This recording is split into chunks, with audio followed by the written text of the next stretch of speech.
नमस्कार, सत श्री अकाल, अस्सलाम वालेकुम, खुशामदीन। कैसे हैं आप दोस्तों? उम्मीद है अपने पंजाबी.com देख रहे हमारे सभी दर्शकों का और उनके परिवार वालों का स्वास्थ्य एकदम बढ़िया ही होगा। दोस्तों, हिंदी में वीडियो बनाने का हमारा सिर्फ एक ही मकसद है।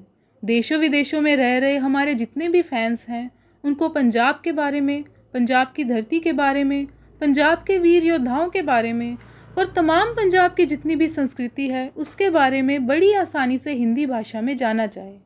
अगर आप इस चैनल में नए हैं तो लाइक, शेयर, कमेंट, सब्सक्राइब और बेल आइकन का बटन दबाना ना भूलें। तो चलिए दोस्तों, आज हम बात करते हैं पंजाब के आखिरी महाराजा दिलीप सिंह के बारे में, जो जिए सिख की तरह लेकिन मरे अंग्रेज़ की तरह।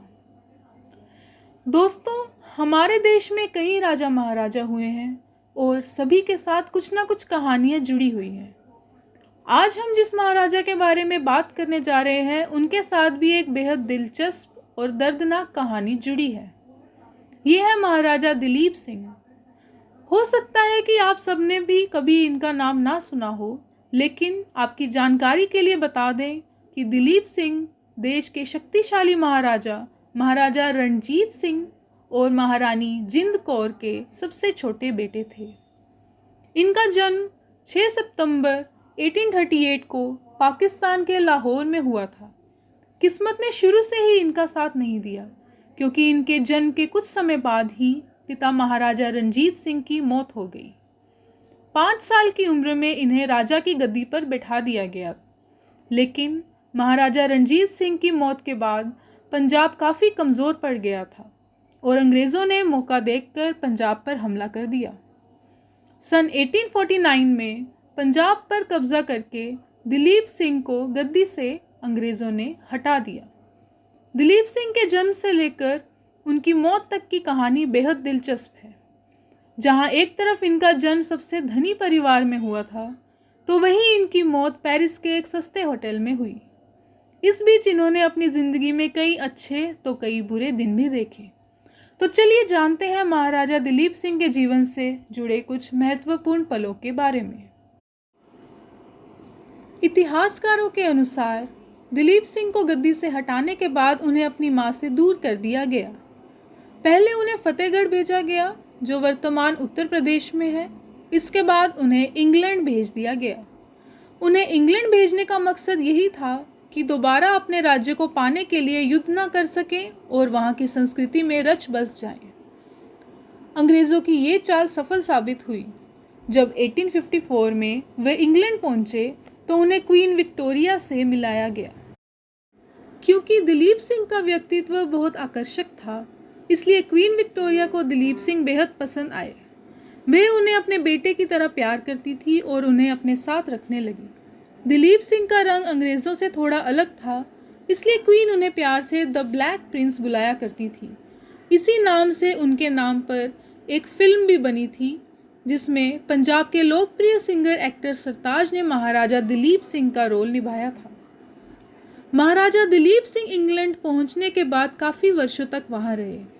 इसके दौरान वे सिक्खी को भूलते गए और अंग्रेज़ी रीति रिवाज में रच बस गए। क्वीन अक्सर उन्हें अपने साथ शादी पार्टी में ले जाया करती थी। वहाँ वे जिस तरह के लोगों को देखते, उनके जैसा वेश अपनाने लगे। धीरे धीरे वे पूरी तरह अंग्रेज़ बन गए और सिक्खी को छोड़ ईसाई धर्म को उन्होंने अपना लिया। इसके बाद हर पार्टी में लोग दिलीप सिंह का इंतज़ार करते और उनके ना आने पर क्वीन से उन्हें लाने का आग्रह करते। इस दौरान वे 13 साल तक अपनी मां से दूर इंग्लैंड में अंग्रेज़ों की तरह शाही ज़िंदगी जीते रहे। लेकिन इतिहासकार ये भी कहते हैं कि अपने अंतिम वक्त में महाराजा दिलीप सिंह ने दोबारा सिख धर्म को अपना लिया था। वे समुद्र के रास्ते से भारत लौट रहे थे, लेकिन अंग्रेज़ों को ये हरगिज़ बर्दाश्त ना हुआ और उन्होंने दिलीप सिंह को नज़रबंद कर दिया। जब महाराजा रणजीत सिंह अंग्रेज़ों के साथ अपने माँ से दूर इंग्लैंड में रह रहे थे, उस वक्त उनकी माँ नेपाल में थी। जब उन्हें अपनी माँ की याद आई तो उन्होंने अपनी माँ से मिलने की इच्छा जताई। क्योंकि अब अंग्रेज़ महाराजा दिलीप सिंह को अपने लिए खतरा नहीं मानते थे, इसलिए उन्होंने बिना किसी शर्त के महाराजा को माँ से मिलाने के लिए हाँ कर दी। दोनों को कलकत्ता में मिलाया गया। जब दोनों की मुलाकात हुई तो माँ ने दिलीप सिंह को अंग्रेज़ी वेशभूषा में देख नाराज़गी जाहिर की और अपने खोए हुए राज्य की याद दिलाई। उन्होंने उनके पिता की बहादुरी का उदाहरण देते हुए उनके जैसा बनने की बात कही। यहीं से उनकी ज़िंदगी में एक नया मोड़ आया। उन्होंने दोबारा सिख बनने और पंजाब को हासिल करने का प्रण लिया। हालांकि इसके 2 साल बाद ही उनकी मां की मौत हो गई, लेकिन महाराजा दिलीप सिंह अपनी मां के इस सपने को पूरा करने का ख्वाब देखते रहे।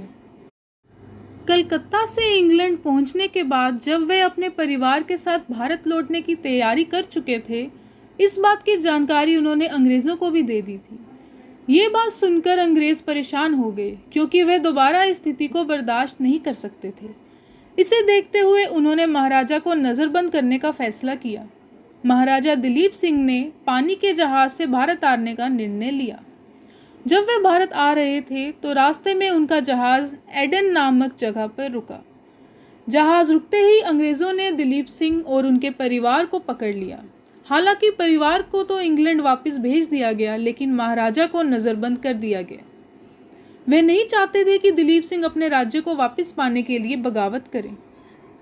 नज़रबंद करने के बावजूद दिलीप सिंह काफ़ी जद्दोजहद करते रहे, लेकिन इस जद्दोजहद के बीच 1893 में पेरिस के एक सस्ते होटल में उनकी मृत्यु हो गई, जिसके बाद उनका परिवार सकते में आ गया। दिलीप सिंह की मौत के बाद उन्हें इंग्लैंड में ही ईसाई रीति रिवाजों के साथ Saint Andrews and Saint Patrick church में दफना दिया गया। हालांकि उनकी आखिरी इच्छा ये थी कि उनका शरीर वापस इंडिया भेज दिया जाए, लेकिन दंगों के डर की वजह से इस इच्छा को पूरा नहीं किया गया। छोटी सी उम्र में ही इतनी जिम्मेदारियों को संभालने वाले और अपने खोए राज्य को वापस पाने के संघर्ष में मृत्यु को प्राप्त हो जाने वाले महाराजा दिलीप सिंह के बारे में आपका क्या विचार है? कमेंट करके ज़रूर बताइए। लाइक, शेयर, कमेंट करते रहिए अपने पंजाबी.com में। धन्यवाद।